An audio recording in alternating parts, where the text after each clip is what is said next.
Le président Michel Martelly promet de désigner son Premier ministre avant son voyage en Europe. Durant ces derniers jours, le chef de l'État a eu des séances de travail avec les présidents des deux chambres du Parlement, Sorel Jacinthe et Rudolf Joisil. Le président de la Chambre des députés a révélé que sa rencontre avec le président Martelly s'est déroulée pendant pratiquement toute la journée du samedi 2 juillet.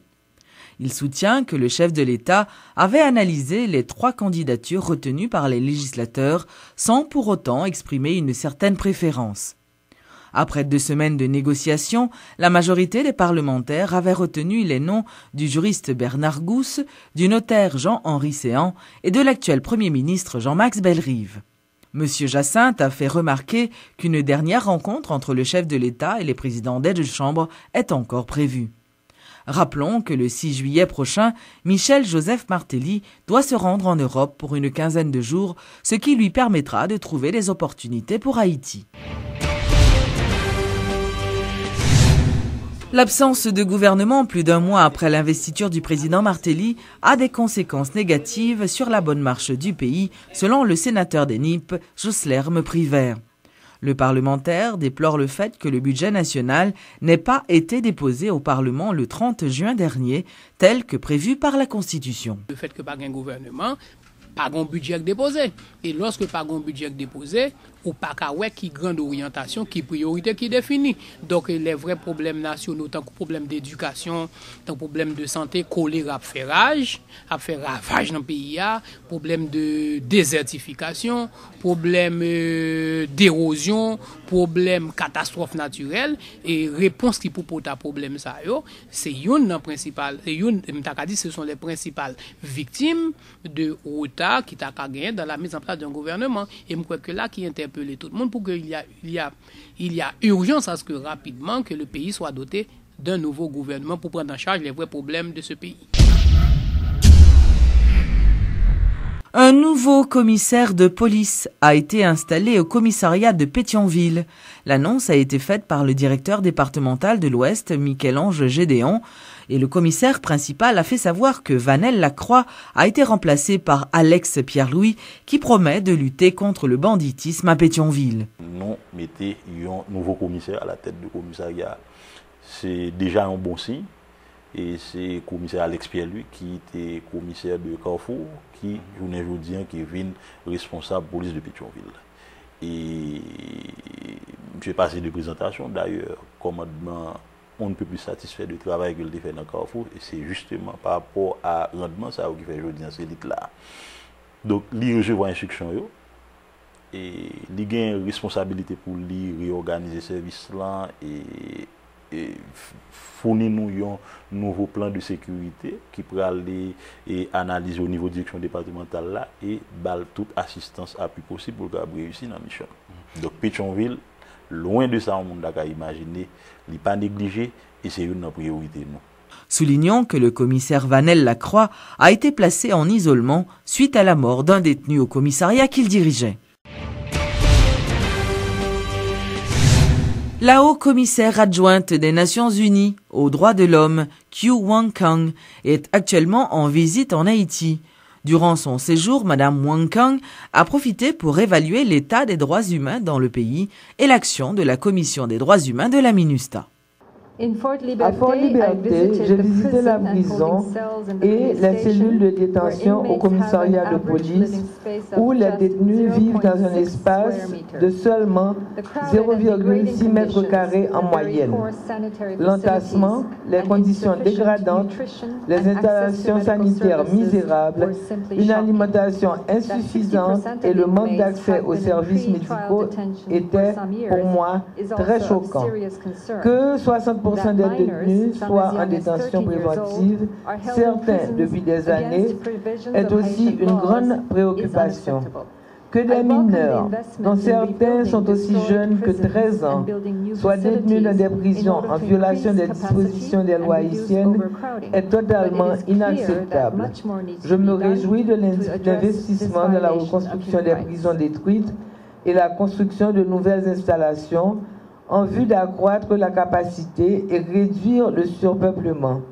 Mais il est clair qu'il reste encore beaucoup plus à faire pour remédier à cette situation de violation des droits de l'homme.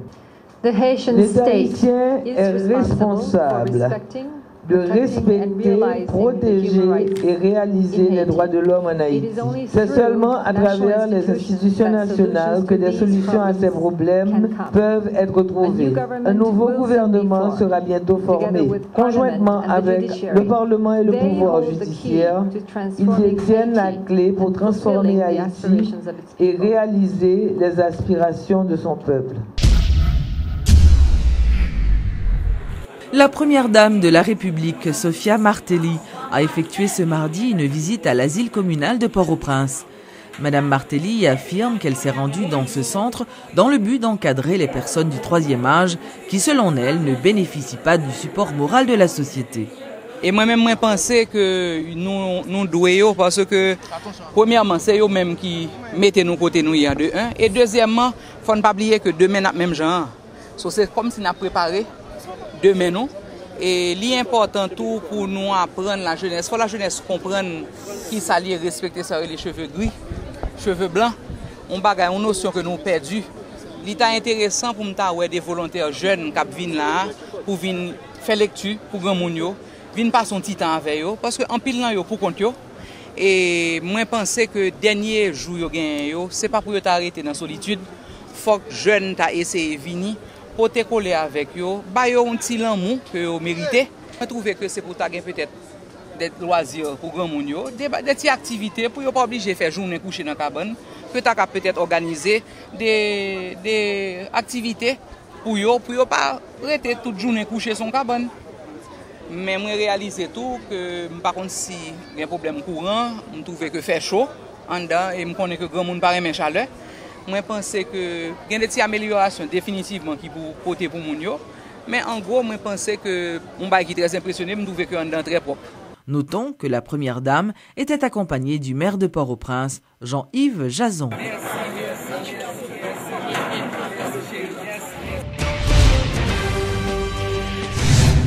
Comment étaient les examens du bac il y a 20 ans de cela? Y a-t-il des changements significatifs? Sheila Louis a interrogé certains acteurs du système éducatif haïtien. Suivez son reportage. On a regardé tout le bagage, on a changé, donc nous préférons ça qui est avec là. Tant qu'on est à plus bon, parce que nous pourrions mettre tirage là. Des déclarations de nouveaux bacheliers qui estiment meilleur qu'avant l'organisation du baccalauréat. À ce propos, comment était le bac il y a 20 ans de cela? Y a-t-il des changements? Le professeur Georges Mérisier fait le point. Premier bagage, ma petite, c'est que si vous remontez à 20 ans de ça, quand tu étais petit, nous te gagné par l'examen baccalauréat, il était nettement plus petit parce que quand tu étais petit, qui peut aller aujourd'hui. Et il y a un bagage qui permet d'expliquer ça, c'est que le système est plus ouvert pour accueillir tout le monde à l'école qu'avant. Si vous regardez les chiffres, si vous regardez les statistiques. Ça, c'est la première différence.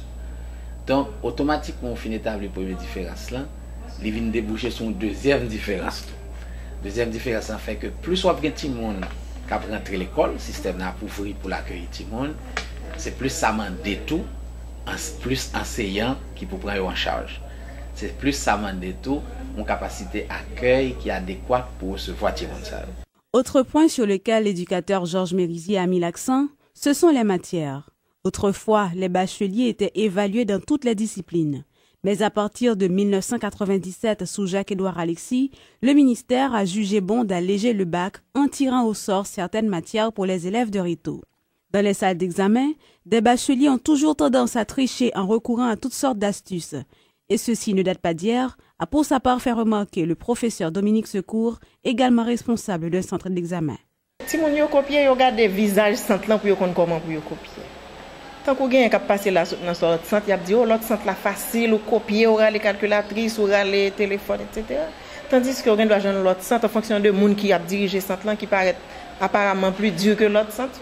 Le relâchement et le manque de rigueur de certains surveillants favorisent également la tricherie au moment des épreuves, selon le professeur Jean Honel. Il y a un paquet de monde qui va dans le système là, qui vient introduire comme surveillant dans le système là. Et qui n'a pas le même objectif avec un monde qui est professeur.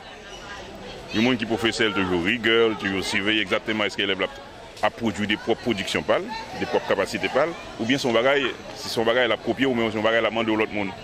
Mais si vient qui balance qui vient qui balance le système qui sont dans l'organisation ou bien dans l'autre secteur, les revenus dans le baccalauréat, ou bien un gain vraiment qui surveille, ben gain tout qui vient de la faire par eux. De notre côté, la tenue vestimentaire de certains bacheliers laisse parfois à désirer. À ce sujet, les professeurs Georges Mérizier et Dominique Secours accusent la mode. Il y a des valeurs qu'il ne faut pas perdre du tout. C'est-à-dire, un petit monde qui va à l'école, il faut qu'on c'est l'école, il faut aller. Et laisse ça, moi, mettre un peu les parents et tout. On connaît, on un petit monde à l'école, il y a tenu pour gagner, un petit monde va à l'examen, il y a tenu pour gagner sous lit. Longtemps, pas quand on jeune fille qui a composé le petit sandal qui a traîné dans le pied. Ou pas trop monsieur tout qui a un pantalon juste en bas et puis chemise qui couvrir qui a composé. Bon, longtemps, c'était mieux que qu'on y a, relativement. Mis à part ces aspects, qu'en est-il du niveau intellectuel des élèves d'aujourd'hui? La réponse de Georges Mérizier, Dominique Secours et Jean Honel. Il y a des gens qui disent que les gens longtemps depuis bon, que les gens qui ça longtemps depuis fort, ils connaissent plus. Moi, ce n'est pas opinion. Moi, je toujours dit qu'il faut que je mette un bémol dans ça. Moi, je estime qu'il y a pile de gens qui sont plus bon que les gens longtemps. Contrairement à ça, je a dit. Ou je vois les gens aujourd'hui, il y a accès à Internet, les gens.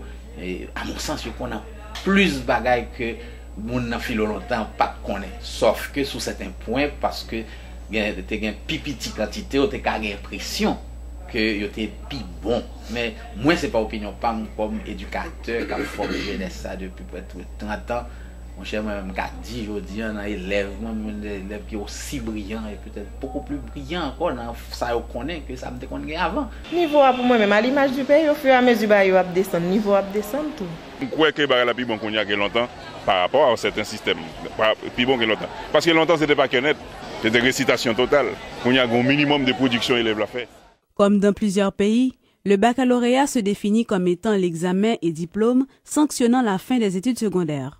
Chez nous, en Haïti, il a été institué en 1907 sous le gouvernement de Nord-Alexis pour les classes de Réto et de Philo, les baptisant respectivement Bac 1 et Bac 2.